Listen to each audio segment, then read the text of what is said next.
ചല്ലേന്ന് കൊച്ച നോക്കി തിരുമ്പോ കണ്ടോ ചിരിക്കുന്നുണ്ടോ? അയ്യോ എന്നെ കുഞ്ഞിതായി പോയോ ഇത്.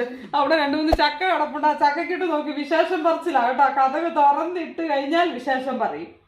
ഒരു 10 പേർക്കെങ്കിലും തിന്നാനുണ്ടെന്ന് ഒരു ചക്ക വെട്ടിയാല്. അപ്പൊ ഞാൻ ചോദിച്ചാ അമ്മയ്ക്ക് ചക്ക തിന്നണോ എന്ന് ചോദിച്ചു. ഇപ്പൊ എനിക്ക് വേണ്ട, ഇവിടെ ഉണ്ടാക്കുമ്പോ എനിക്ക് ഇച്ചിരി വേണം. അപ്പൊ കൊതിയുണ്ട്.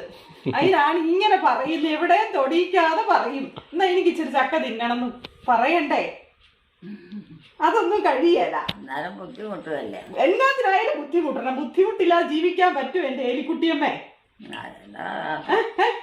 അതാ നമ്മൾ ഓരോരുത്തർക്കും തോന്നും അങ്ങനെ ചെയ്യുന്നത് അവർക്ക് ബുദ്ധിമുട്ടാണല്ലോ. അവർക്ക് ശരി, അതൊക്കെ വേറെ ജോലി അതൊക്കെ ശരിയാ. ഒരു കൂട്ടമല്ലല്ലോ. അത് ഓരോന്നും നോക്കി എടുത്ത് വരാനുമ്പം സമയങ്ങളങ്ങ് പോയി. പക്ഷെ അമ്മയ്ക്ക് എന്നോട് പറയാം ഒരു ചക്ക, എനിക്ക് ഇച്ചിരി ചക്കപ്പുഴുക്ക് തിന്നണം എന്ന്. അപ്പൊ